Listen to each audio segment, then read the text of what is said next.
Long time no see, all you otakus and casual anime fans out there.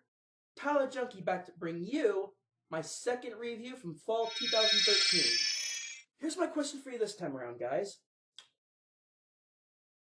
Do you like stories about genetically engineered high school girls in a post-apocalyptic setting?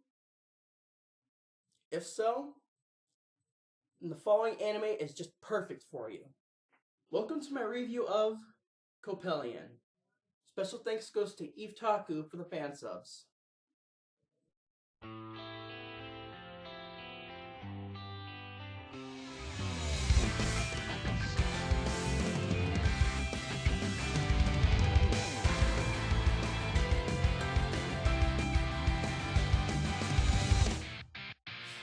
Coppelion came to life as a Japanese seinen manga written and drawn by Tomonori Inoue, and began its serialization in Young Magazine from 2008 to May 7, 2012. As of August 31st, 2013, 18 volumes have been published by Kodansha, all of which should be available for viewing via illegal scanulation sites. Due to the Fukushima daiichi nuclear disaster, production of the anime was put on hold until the later half of 2013 and was produced by Studio Gohands. The anime aired from October 2nd to December 25th, 2013.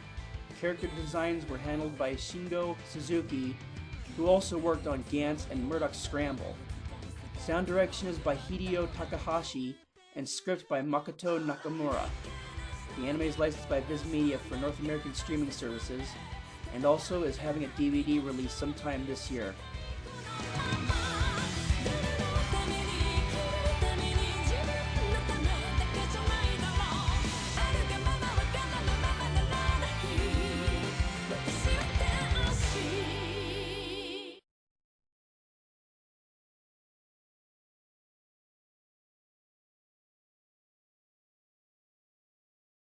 The setting of Coppelion takes place in the year 2036, 20 years prior to the story's beginning. In 2016, a meltdown of a nuclear power plant rendered the city uninhabitable due to high levels of radiation. Surprisingly, however, a distress signal is received from the irradiated area 20 years after the said incident, mind you.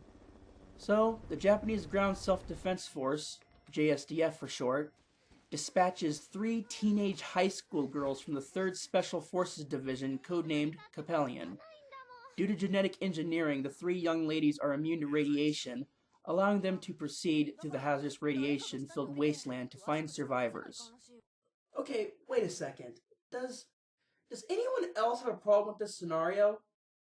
First off, why are survivors reporting in 20 years after the said incident? And why high school girls? They're supposed to live their lives dating, doing homework, and eating fast food with friends, not undergoing dangerous missions in the hazardous environments. Methinks Inoue-san was trying too hard to please the young adult audience most manga is aimed at these days. Which I guess is okay and understandable in a sense. I mean, a big point to manga is to please the fan base the medium is aiming at. But seriously, what the fuck? There are a lot of plot holes to this scenario that really don't make sense to me.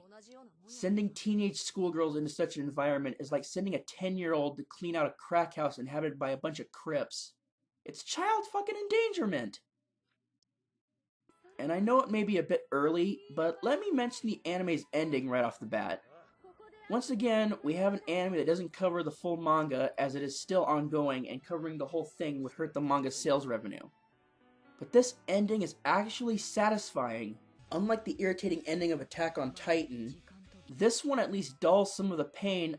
Sending off a group of rescued survivors with tear-filled goodbyes is a great way to end a first season. It leaves you feeling content and happy in the end.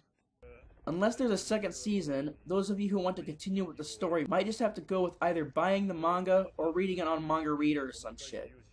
For those of you who do want to read the manga, the anime adaptation ends on manga chapter 60. Have fun with that. I honestly found the 3 main characters conform a bit too much to 3 commonly used character types. but this is made up by the fact each possesses a superpower, which I have to admit are also kind of, well, cliche.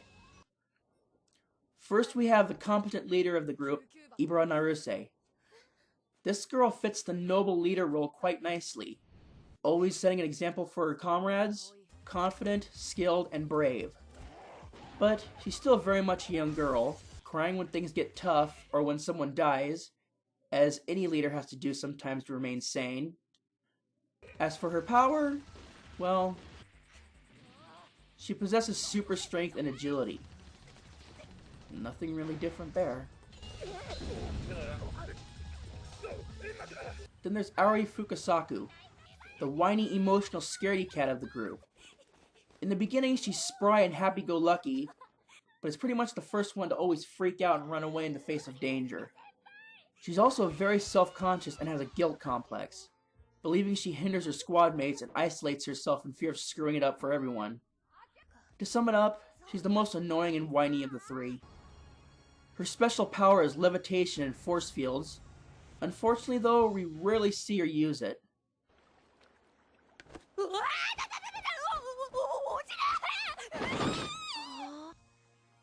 But despite her flaws, like any other supporting character, she at times pushes her fear aside and gets things done in order to protect what's important to her, namely her fellow squad mates. Then finally there's Taiko Nomura, the cute Megane, or glasses girl of the team. Her role in the squad is that of the medic, treating her wounded squad mates when injured and such. Sadly though, she's the least developed character, as during the second half of the story she's busy delivering a baby while Ibara and Aoi face all of the danger, thus rendering her screen time a bit limited. But what can you do? It's fucking childbirth. Her power is heightened senses, most notably her eyesight. So much so that her glasses function as a means to tone down her vision. Cyclops! Other characters include various survivors I'm not going to take the time to go over, as well as Haruto Kurosawa. He's the sole operative, and the only operative, of another branch of Coppelion known as the Cleanup Crew, who may or may not be the object of Ibara-chan's love. He dies, however, so explaining his role in the story strikes me as equally meaningless. The only two characters that strike me as different are the main antagonists, the Ozo sisters, Kanan and Shion.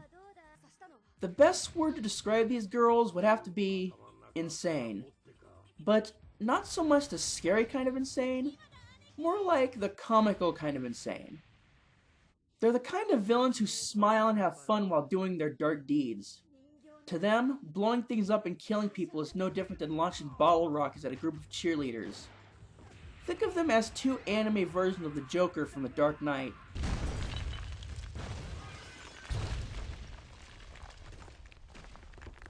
You suck!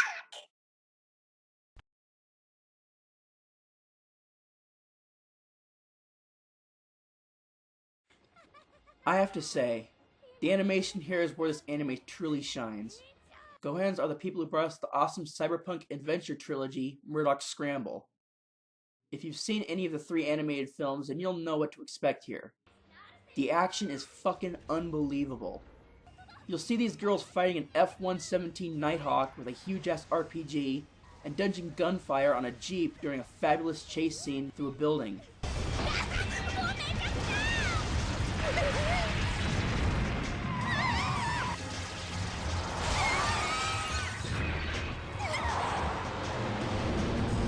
Not to mention there's awesome CGI used to bring giant metal monstrosities to life. And the explosions? My god.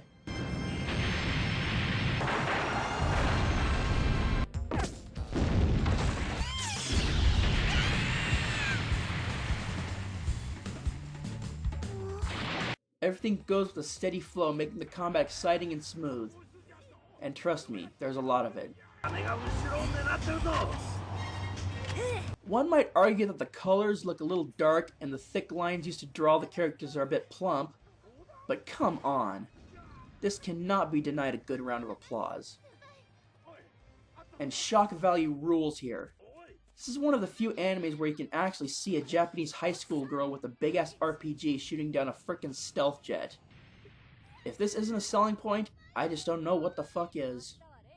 Those of you who have watched my previous reviews will notice that I never really have much to say on soundtracks.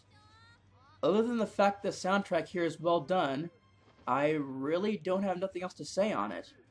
No song particularly stands out to me as better or worse than the other, and the music fits well with where they're put. A piano piece chimes in when they're singing someone off.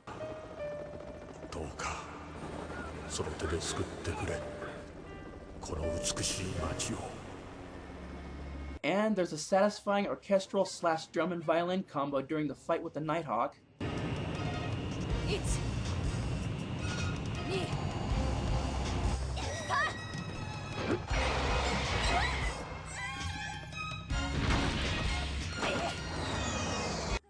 But, all in all, it struck me as average. Soundtracks are just not my special forte when it comes to reviewing anime. Sue me.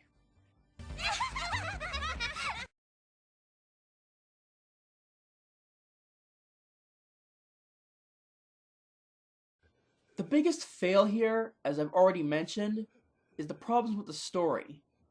While it's an interesting premise and setting, there are just several things about the plot that strike me as just strange. Why high school girls? And why did survivors make a distress call 20 years after the incident? Parts of this scenario seem way too far-fetched for me. This is a classic case of a manga trying way too hard to please the young adult fan base.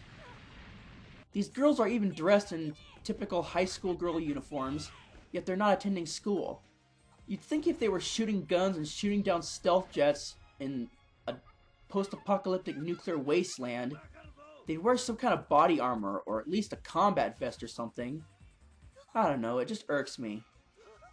But, then again, this is anime. It doesn't have to make sense.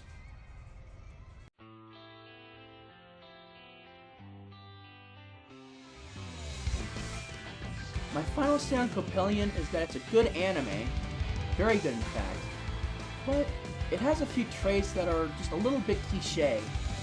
The characters are nothing I haven't seen before, and the plot is a little weird. But if you want action taking place in a nuclear devastated wasteland, then I can't recommend this anime more to you. It has everything from military vehicles, weaponry, superpowers, and high school girls. A true thrill ride for everyone. I give Coppelion 4 Coppelions Coppelion. Coppelionって知ってます？ out of 5. フランスの喜劇的バレエ作品です。